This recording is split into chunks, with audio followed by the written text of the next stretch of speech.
Hi, my name is Mike Dillard, and this is Self-Made Man, the podcast for those who want to leave their mark on the world and create a legacy of honor, integrity, and achievement in every aspect of your life.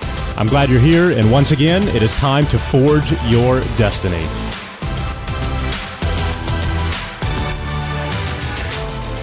The world is changing faster than ever, and yet our school systems are still using methodologies and materials to educate our kids that are decades old. 15 to 20 years from now, our world's going to be powered by artificial intelligence and robotics. It's going to look vastly different than it does today, and yet traditional education will simply not prepare them properly.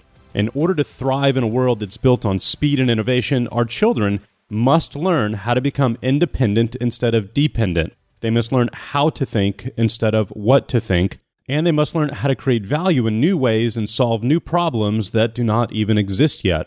Well, thankfully, Jeff and Laura Sandefer have created a school that's designed to prepare our children for this future. Jeff has been a lifelong entrepreneur who's amassed a sizable fortune in his 20s in the oil industry, while his wife Laura has spent her life pursuing the art and science behind effective education models.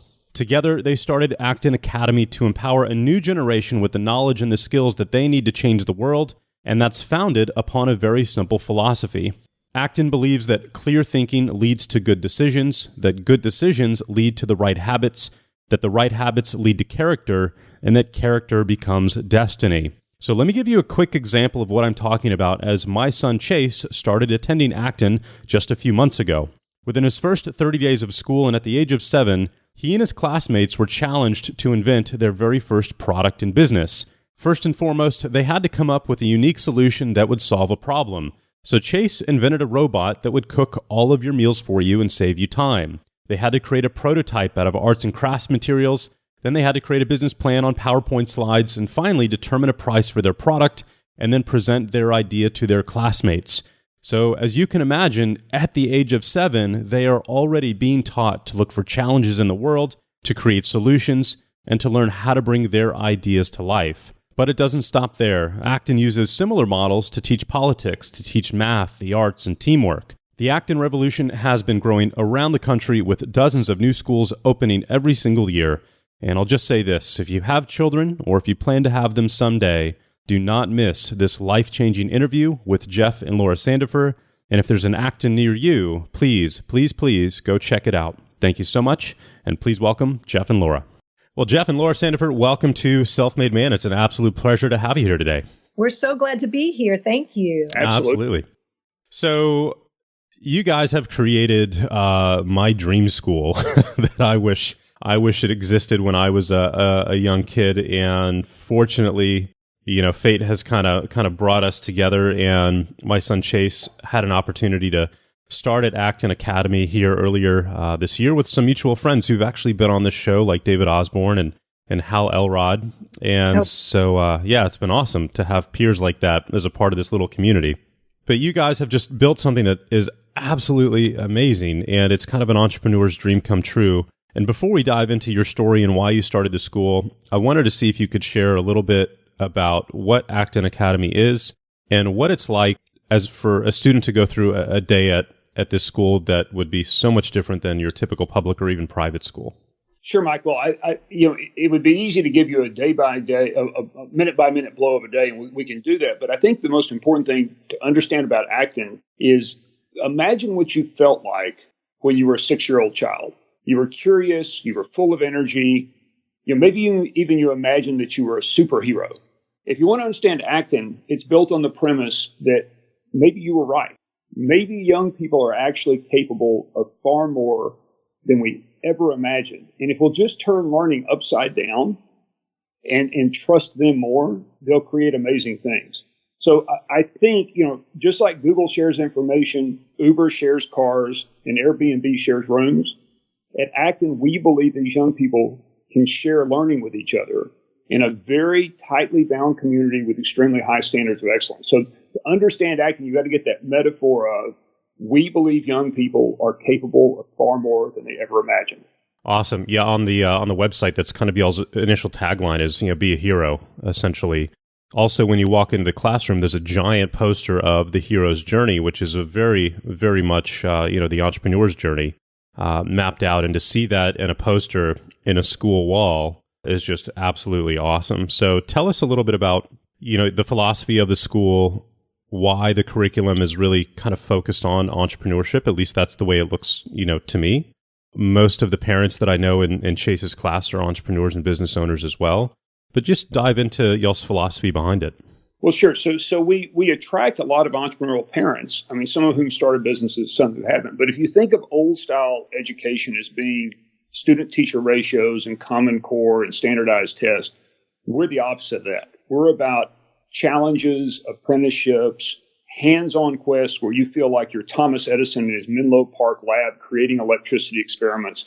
So Acton, even at the lowest levels, feels a lot more like Google than it does an ordinary school. And the young people are building their own civil society, so they're creating contracts with each other. They have an active currency system. They have an active sets of rules and regulations they draft, a constitution. So it's really very much a mini civil society. They're learning how to be self-managed and self-governed as they go out and do real-world projects. Now, at the same time, they're learning to read, write, do math, read the classics. But it's all their choice of doing it because we believe they're going to find a calling that'll change the world. So if you could, let's dive into those little features that you just kind of went over, because when I try to explain those to folks and tell them about Acton, they're just completely blown away. When you talk about running the school and the class as kind of its own little civil society, can you dive into a few examples of what that looks like exactly? Well, sure. So at the very start of every year, the young people start off with a blank sheet of paper. And they draft the rules by which or the values and principles by which they'll treat each other. So things like be kind, show respect, hold people accountable. At the upper levels, they'll actually plan out a series of badges that by high school become what could either be a high-end college prep transcript or your portfolio you show to get the next great adventure to go to work for a Google or to go to investors and start your own company.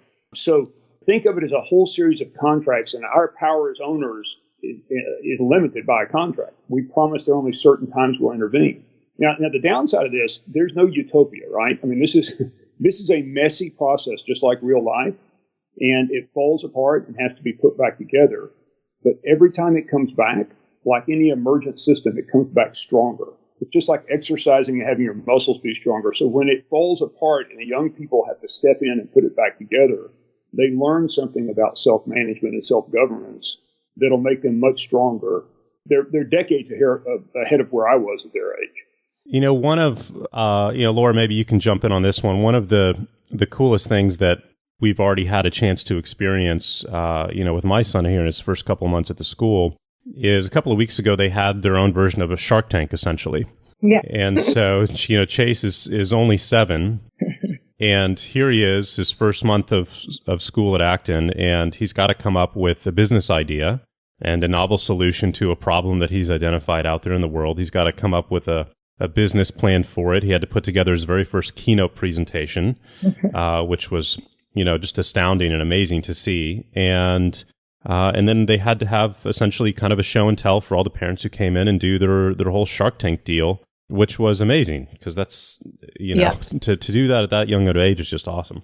Yes. And you actually just hit at the crux, I believe, of Acton Academy. And it's putting children into real world situations where they have problems that they have to solve that mean something to them personally. And then they have to confront the public with it. So the Shark Tank is a great experience of that, picking a product that you care about, creating it, learning how to make it, sell it, pitch it. Those are all real world skills that, I love that Chase at age 7 is doing that. And you can just imagine the cumulative effect over a period of years within this kind of learning environment, how much that kind of skill level is raised to high levels of excellence. We now have high school age students at our Acton Academy. We'll have our first graduating class this year. We're so excited. But what these young people are doing after years in this kind of learning experience is really tremendous. We have people in small businesses here in Acton wanting to hire away our high school students because they're so good at what they do. They can communicate, they can problem solve, they can think on their feet. And it's that interfacing with a real world experience like Shark Tank that really makes children come alive to what they can do. And what they can do is amazing. We had a children's business fair in our yard this past weekend, and it was our 10th one. And there were probably 300 children entrepreneurs, each with their own booth, a couple of thousand people walking through, buying their products, and just watching them doing this on their own is just really exciting. It makes me very optimistic about our future and what these young people can do. I would like to say, though, Mike, for the purist, because I'm a Socratic teacher and have been for 30 years, so there's a lot of the old world that matters too. And for example, our young people now in the middle school are doing a hero's speech. They have to stand in the shoes of someone like Teddy Roosevelt or FDR or Ronald Reagan, and they have to go out and give a speech in that hero's shoes at a certain place and time, write an original speech in their voice, and give it in front of 100 people, a 10-minute speech. So there are times we're going to do Socrates trial next session. So sometimes it's hands-on entrepreneurship. Other times it's using physics to build an electricity grid. Sometimes it's reenacting Socrates trial. It's always a public exhibition, and you always have to deliver for the public. Sometimes it's entrepreneurship. Sometimes it's Socrates. You know, what I love is that all of the major subjects are taught through real-world application. So can you all give us an example on how students would learn about either math or, let's just say, government and taxes? Sure. So let me take government and taxes. We did a government and economics quest. And we really began to question what is political and what is economic. So you can think of socialism or capitalism. Socialism is somewhat of a political system, but it's also an economic system disguised as a political system. So we broke them into principles they believed in. So the students had to choose from a set of principles. Then they had to take those principles, go off and write a white paper on it as they were organizing political parties. And so they literally held over a 6-week period. They recruited, they went door to door, they gave speeches, they learned how legislation was passed. So they learned politics by doing politics, and all of it impacted the way that the studio was run. So it all had a real world impact on their lives because they were learning to apply political principles and organize political parties and argue principled positions, all as part of a citizen who was going out and trying to change the world they lived in. Yeah, it blows me away. Like, these kids are going to come out of there by age 10, 12, more knowledgeable and mature and experienced than most adults. And, the hero's journey in particular, looking for problems to identify and solve, out there in the world in order to become an entrepreneur, are all things that I had to go figure out on my own after college. And that's by buying books on personal development from Barnes & Noble or Amazon or whatever it may be. It was all completely something that I had to personally seek out and acquire on my own. And these kids are getting the same knowledge at, again, 7, 8 years old, which is just phenomenal because it's going to set a way of looking at the world for them that is very rare and usually, again, not acquired until you're an adult. Let's just take a normal curriculum type of subject matter. How do kids learn to read? How do they learn math? Subjects that you would typically have textbooks for in a normal public school. How are those subjects and skills pursued? Yeah, and this will tie into one of your first questions, how is our day arranged? So part of our program is through the use of adaptive online learning programs, and we use a chunk of the day at our Acton. There's several Actons in town, but at our Acton, the morning is your independent work time. Each child has a laptop. And there's reading programs, math programs, grammar and writing and language programs. And they get to set their own goals, work at their own pace in these adaptive programs that give them instant feedback, and they can progress at their own rate. So through Khan Academy, for example, that's what we use for math.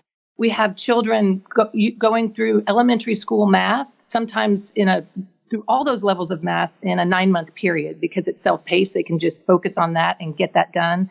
We have others who take more time, but it's all through those adaptive online programs that the children can work on their own, set their goals, and achieve on a regular basis growth in those areas. Then the afternoons are collaborative work time, and that's when we have our big hands-on quests that require teamwork and collaboration And we integrate the sciences and the arts and civilization, history and economics in those collaborative projects. But the core learning, reading, writing, and math, is really done alone with help from mentors and peers, but alone through the adaptive online programs. Although I think it'd be instructive for Laura to talk for a second about reading. Often people say, well, they spend all their time on computers. And the truth is, students probably aren't on their computers more than an hour, hour and a half, maximum 2 hours a day. Yeah. So reading is a good example of where we go old school. Right. And of course, we believe books are probably the greatest teachers on the face of the earth. Joseph Campbell would have agreed with that. And so we think reading a lot is the ticket to a lot of learning, especially how to become a good writer. But we think that required reading lists kill the love of learning. So at Acton, children get to choose what they read, but they do have to commit to a certain amount of reading. And over time, they influence each other on the quality of books they read, and they share ideas and they pitch books to each other. And as they get older, they're reading deep books and great books on a level that, is probably at the university level for sure. But if a parent comes to us and said, my child just does not like to read, we take that as a wonderful challenge. And they can read comic books or the back of cereal boxes or books that they choose. And soon they'll see everyone in the community is reading. And it's actually really fun to read. We have something called DEAR. It's drop everything and read. And that's when everyone just grabs what they want to be reading and the studio energy just focuses on reading. And we cut that time down 1 week, and we got feedback on one of our weekly surveys that the children were so angry that we cut down their reading time that they begged to have it put back into the schedule. So reading becomes something that's really fundamental in our culture. We consider ourselves a reading community, but it's all based on free choice of what to read. And there's a peer pressure to always increase your level of reading, which is really fun to see. So while someone may start off reading comic books and they don't read comic books for long, and maybe it's Harry Potter. And then by the time they're in middle school, we'll often see someone reading War and Peace or The Prize by Dan Jurgen. Really challenging books. By then they're choosing deep books that are life-changing books. But it's amazing to see the progression from comic books to Harry Potter to deep books, all by choice. No one requiring it, all by choice. Yeah, that's awesome. One of the other questions I wanted to ask you was about how the peer system works, how the guide system works, because these are small classes, essentially. Like Chase's entire school maybe has 35, 40 students, and they're blended ages. So how does the whole blended age thing work and add to the experience? Well, if the hero's journey in learning to overcome challenges in pursuit of a worthy goal is the overall magic, one of the other magical parts of Acton is the multi-ages. And so we'll have all elementary age young people in one class. There'll be 36 elementary age students, 36 middle school, and 36 high school. And what we found is with those pods, the young people teach each other. It's what we mean by in Laura's book, Courage to Grow, turning learning upside down. It literally turns the power structure where the young people have the power. And with that, you find them teaching each other. And then you find a constant flow of middle schoolers moving to the high school or high schoolers moving to the elementary studio, and they're all teaching each other all the time, even between studios. And that's what allows us to step back as adults and not over-exercise our authority, but let them choose from hundreds of teachers and mentors, not having to have one imposed on them. Yeah, it's awesome because everybody has an opportunity to not only be a student, but also eventually become a mentor. Yes. And to serve in a leadership role, which is just amazing. 8 years ago, around 2010, after the financial crisis ended, and just over the last 20 years in general, I've just personally noticed a huge change in American society from a values set. A lot of the qualities and values that have made this country amazing have seemingly started to disappear. And so back in 2010, I really tried to identify why that was taking place and then what I could do to address that or make an impact and try and fix it. And the conclusion that I came to was that the values of society are changing because they're, the degradation of those values being taught generation to generation have just eroded so greatly that, the current young group of young men and women out there just don't even know what it looks like to run a business essentially with integrity or to be honest or whatever it may be. They're looking at what's happening on the news in Washington and in Hollywood, and it's just this horrific sets of behavior and groups of role models. And so the conclusion that I came to is that the only way to change a society is really there's two options. It's through the barrel of a gun, which is not really the ideal format. But if you want to make a broad disruption when it comes to your country, that's an effective way to do it, though not ideal. And the other way is through the school system and to really start to teach the next generation a different set of values and ideals. And so back in 2010, my business partner at the time, Robert, and I actually had a goal of starting a school like Acton, because that was what we identified as the primary solution to a generational problem. And so you guys have done it, and you've done it 1,000 times better than I ever could. So both of you have some pretty amazing backgrounds in the education world and in entrepreneurship. Tell us a little bit about your stories personally, and then why you decided to dedicate your lives to this. Well, I mean, first off, this is a grand experiment. We now have 50 Actons open around the world, 6,000 applications from people who want to open a school. We never intended that. This all started when I went to see our daughter's teacher at a very fine middle school in town and asked when we should move our boys from Montessori school to a traditional school. And he kind of snapped, well, right away. And I said, well, why? And he said, because once they've had that kind of freedom, they won't want to be shackled to a desk all day and have someone talk at them.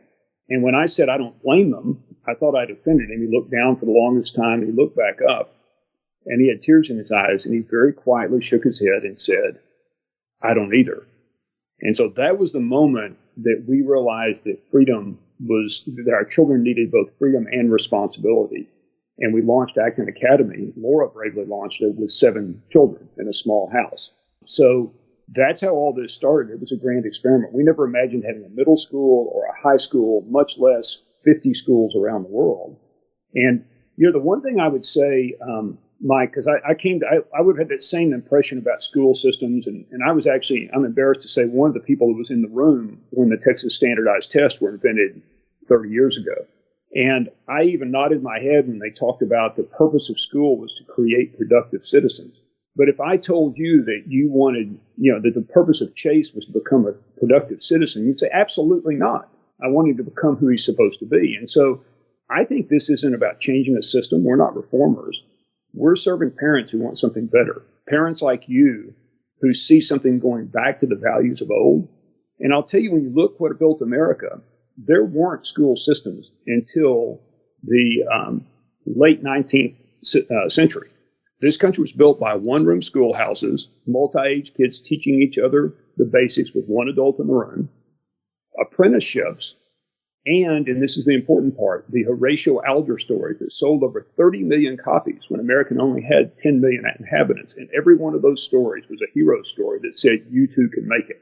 So I think this is as much a throwback to the values of old and serving parents that want that kind of character forging as it is embracing the new technologies. Yeah, absolutely agreed. So tell everybody a little bit about y'all's background. Laura, where did you start? Jeff, your history with UT would be really interesting as well. Sure. Just a tidbit on me. I grew up as a minister's daughter on the West Coast. My mom was a science teacher. My father was a preacher. And so we had wonderful debates around the dinner table all the time. Grew up in the public school systems in Washington State and New Jersey and Oklahoma, and then went to private school for university, went to Vanderbilt. All along the way, both of my parents gave me 2 key seeds that actually became the foundation of Acton Academy. Number one, both of my parents trusted me as a young child. I have 3 sisters, and they would just send the 4 of us out on big adventures, and we worked jobs at early ages, and they just believed you should trust the children. So trusting the children is a key foundation I just grew up with in my blood. Secondly, my father, my car was packed sitting in the driveway. I was taking off for college, and kind of a dramatic departure. I was leaving home and forever, and wanted a final sermon from my father to give me advice for the rest of my life. And I said, Dad, what advice will you give me that will make me successful for the rest of my life? And I really expected a 20-minute Presbyterian sermon. And he goes, oh, that's simple. 2 words, be curious. And that was it. And he sent me off realizing the greatest thing I could be is curious.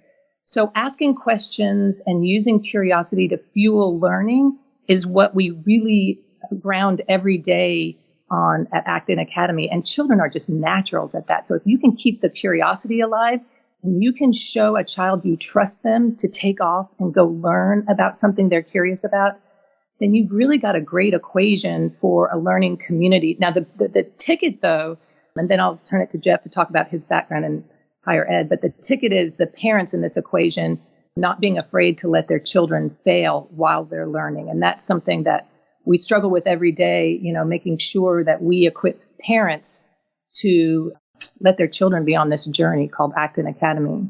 But I came from a foundation of just being, curious learners in my family, and that was really the ticket for me. That's awesome. Very cool. Well, and I'll start off by saying the best thing that ever happened to me was meeting Laura, and so I can come back to that theme about 10 different times. He's a smart man to say. No, it's true. I mean, I was always an entrepreneur, even at a young age. Started my first company at 16. Went on to the University of Texas to major in engineering and then Harvard Business School, and then started a business and was fortunate to make a lot of money by the time I was 28 or so. And then I started to become a Socratic teacher. And so I've taught now at the graduate level as a Socratic teacher for, going on 30 years. And it's funny because I'm even starting to see the children of my students, I can't believe I'm that old, come through the program. So I've really always had one foot in entrepreneurship and business and one foot in Socratic teaching. So 2 quick questions for you. I'd definitely be interested in hearing about that business, just in general, at a 50,000 foot level, what that was about. Well, I one of the things I love about people you have on and about your philosophy is, it's all about bootstrapping. So I don't understand any business at a 50,000 foot level. I only understand them one customer at a time. But most of my businesses were in energy, and the first big one was drilling oil wells out in the Gulf of Mexico. So that was most of my early background was in the energy business. Okay, awesome. And then to help folks kind of understand what you're talking about and the importance of it, could you define the Socratic method for everybody? Sure. The type we practice is more akin to the Harvard Business School, but it's really goes back to Socrates believing that, to investigate yourself and to have an examined life, a great teacher asks questions. They don't lecture. They don't expect you to repeat what they're saying. They ask probing questions. So, for example, at Acton Academy, if an adult is on campus, you're never allowed to answer a question, period. Not for any reason, any time, any place. No questions answered. You simply offer choices and offer questions. So the Socratic method is a way of taking a difficult problem, often a moral problem, and working through a series of questions to allow the participant to discover their own answer. Along that same vein, does the Acton school system have quote-unquote teachers? We don't in the sense of the tradition. Well, yes, we have thousands of them. I mean, Sal Khan and Khan Academy is teaching 50 million young people every day. So our young people have probably a student-teacher ratio of 20 to 1, and I mean 20 teachers to 1 student. We don't, however, have adult authority figures in the studio saying, sit down, be quiet, listen to me.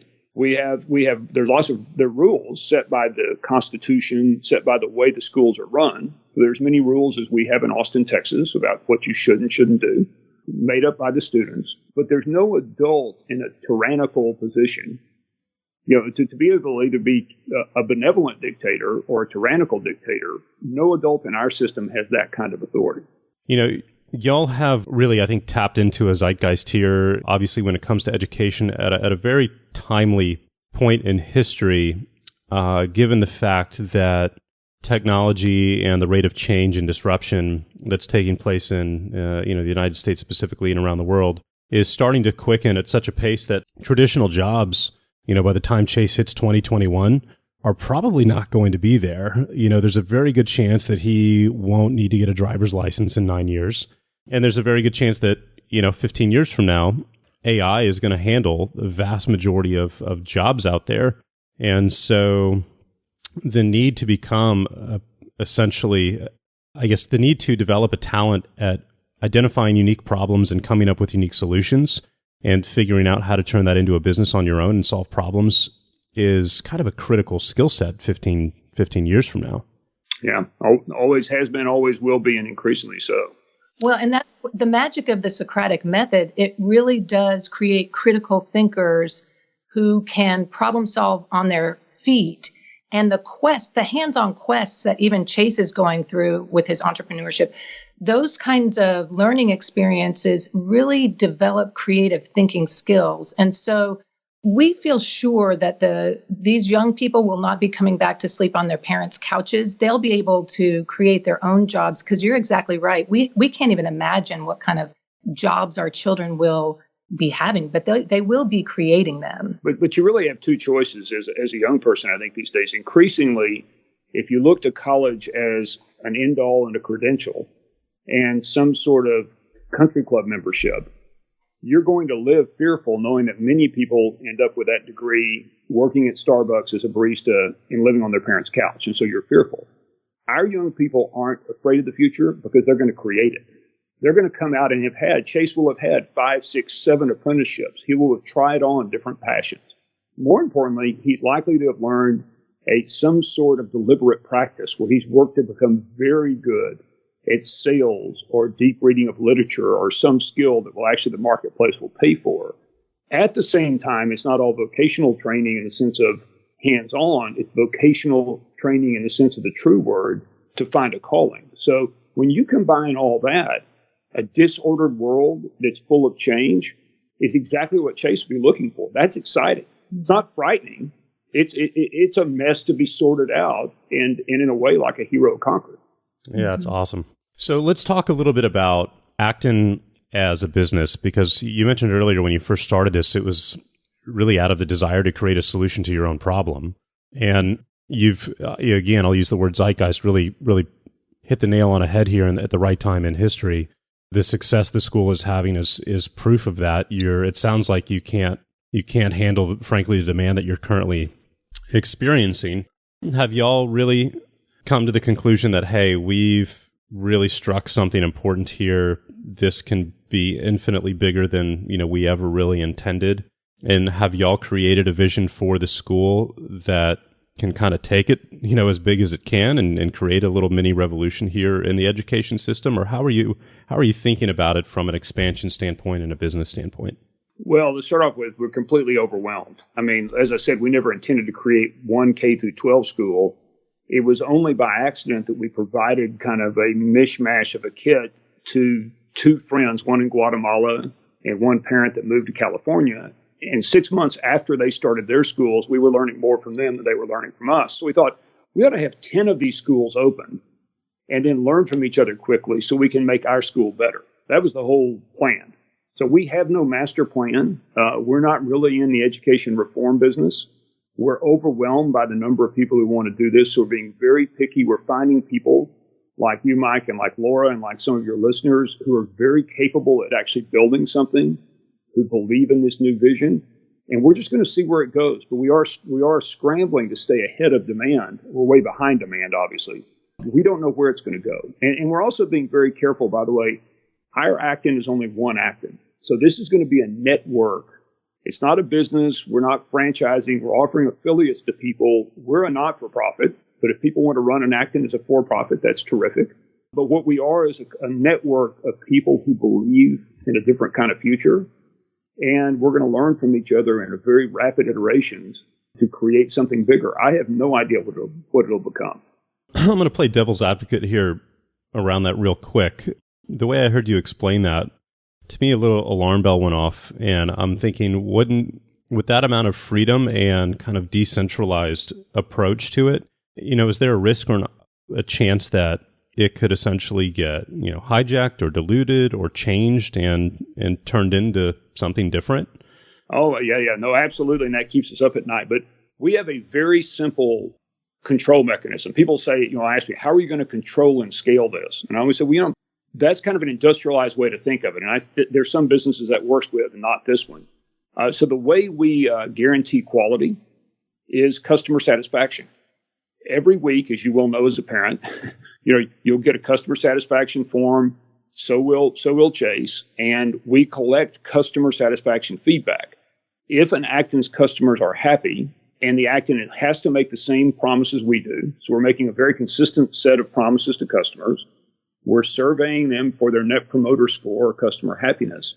The Actons that retain happy customers and make the same promises get to stay Actons. If not, we simply pull the name and you've got a different kind of school. And if the parents are happy and the school's delivering, but it's not an Acton, that's fine with us. If they're making the same promises and headed the same direction we are, even better. But if Mike starts an Acton for Chase and he knows how to run something and he has basically these same beliefs in freedom and innovation, what are the odds you're going to build a worse school than Chase's alternatives? Not very high. And if your customers are holding you accountable, it's even lower. And I'll tell you what's most interesting. We're already starting to see very strong evidence of the young people in different countries and cities talking to each other. And we get pressure from our young eagles that we should try something going on in Guatemala or Toronto or Venice Beach. And so I believe the young people as consumers of this are going to drive most of the change and hold most of the quality control.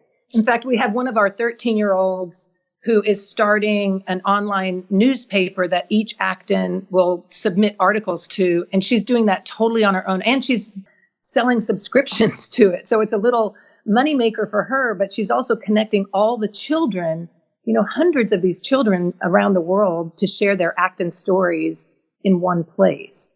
Yeah, that's awesome. Very cool. I love it. That's the business I've been in for 10 years. Yeah, exactly. That's cool. Competition. Yeah. Well, I was going to say, I could imagine, there's going to be some portion of y'all's essentially graduate students who come out of this that are going to absolutely start up their own version.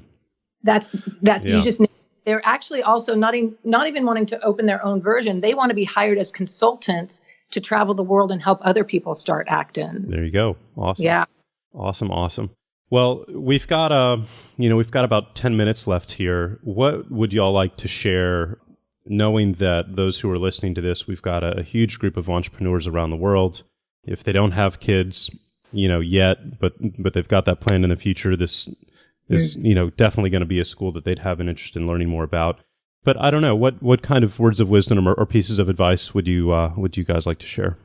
Well, Laura is way too modest. The only fault she has is she's not an aggressive salesperson. So I will say that she has in 2 weeks a new book coming out called Courage to Grow, How Acton Academy Turns Learning Upside Down. It is not a how-to book. It's a story of families, including ours, being very vulnerable about going through this journey. It's not easy to do. It's actually really hard to do. It changes your life, but you pay a price for it. So I would encourage anyone who's interested in learning more about the story and what it feels like to be inside what we're all going through as parents to get a copy of the book. Again, it's on Amazon, Courage to Grow. It'll be coming out in 2 weeks. I believe tomorrow, actually, the online version is coming out. But that's the best way to learn, or to go to the Acton Academy website and read more about it. That'd be awesome. That'd be great. Well, thanks for that. But it's the Courage to Grow story. It's not a how-to book. It is our story of kind of our fast-paced roller coaster ride on our scrappy startup, but really about the courageous families that joined us who believed there must be better ways to learn in the 21st century, and they wanted to set out to find those. So it does reveal some learning strategies, but it also has a twist. And this is just my little nugget I want to share, that the twist really is about human growth. So the story about Acton Academy is really less a story about school than it is a story about human growth and transformation and what it means to really be on a hero's journey. That sometimes sounds jargony, the hero's journey and the word hero. At Acton, we define hero as someone who just gets back in the game after they fall down and, gets back in the arena. And a parent who just hugs their child and says, I love you, now get back in there when it's really hard to do that. So we talk a lot about facing your monsters and battling them. And it's really an inward journey more than an outward journey. So really looking at your life as you've got all it takes within you. Now go on the journey to face your fears and uncover your greatest gifts, because you are meant to do something really significant in this world. Absolutely. That was a defining moment in my life. God, 15, 20 years ago, I think I read it in a Tony Robbins book or listened to it on his tapes or whatever it may be, but everything you need is already in you. And really accepting that was a huge defining moment for me a long time ago. So that's just awesome that you guys are teaching that philosophy as well. Mike, what were I know this is supposed to be us talking, but what were the concerns you had as someone, that believed in all this, but has to trust this brand new school? In fact, not even our school, but an affiliate of our school. What were the concerns you had going in, and what did you find out happened as you watched Chase's growth? None. Well, because, if you look at the alternatives, right, you've got public school, nightmare. You've got private school, which is, okay, it's a nicer version of a public school, essentially. But, we've had Chase in a Montessori school since he started. And, when I would go pick him up or go to an observation day, it just really annoyed the crap out of me to see what he was doing, which was a lot of household chores, frankly, washing dishes, organizing bookshelves. I don't exactly know what was being taught there, but it was not a philosophy or an agenda that I was aligned with personally. And so the moment we heard about Acton through David and Joel Katz, we just absolutely jumped on it and said, here's a school where our friends and people that I look up to and consider mentors, have their kids going. And it's essentially a similar learning style to Montessori, but with an entrepreneurial based curriculum. Dream come true. Perfect. Sign us up. Absolutely. Well, all I can promise you is for all of us, those dark days will come. So I'm glad they haven't come yet. Because I do think it's important. I said earlier, this isn't a utopia. It does fall apart. It depends on the parents. I always say young people are easy, parents are hard. You sound like an easy parent in terms of you're willing to put Chase back in the game and let him, have some discomfort in order to grow, which some parents aren't willing to do that. So I applaud you for willing to do that. It's, from time to time, it is a trying journey, particularly for us. Oh, absolutely. My biggest wish is that Chase is challenged and that he does have some hard times because, right now the biggest threat to his growth is having it too easy, with parents who are successful in whatever it may be. And that's what fueled me and my need to grow and develop and to become who I am today back when I was young and the challenges that I went through. So, I'll share one observation of having done this for 8 years now and been in the middle school and Launchpad, our high school studio, for 4 years. When we see young people stumble, it tends to be one of three things. It's resistance. They just are fearful to take the next step. So they need some encouragement to just get back in the game or start something. Or it's distraction.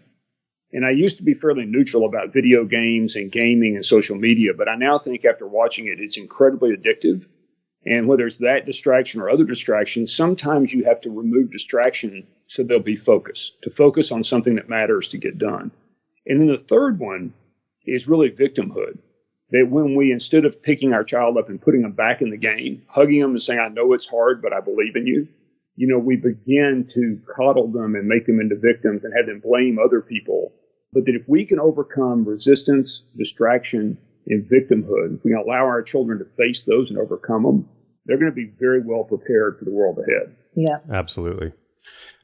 Well, I am unbelievably grateful that you guys have built this and put so many years of hard work and effort into it. It's just an absolutely massive blessing to have in our lives, and we're just so grateful. So thank you all very much. Gosh, Mike, thank you so much. Thank you, Mike. We look forward to continuing all this together. Absolutely. Well, thank you all for joining us. I'll put a link to the book in the show notes, guys. So make sure that you check that out on Amazon and pick up a copy. And Laura and Jeff, if folks want to learn more about Acton, where should they go? The best place is just to go to our website, actonacademy.org. And on the website, there's links to our blogs and videos to watch. And Jeff has a TED Talk. And so there's lots of rich stuff. If you dig into the website, it's got a lot. Okay, awesome. Well, thank you all again. This has been a real pleasure. And as always, thank you, ladies and gentlemen, for listening. If you have friends with young children and if this has really caught your interest, make sure you share this episode with them, which would be amazing. And we'll see you next week. Take care.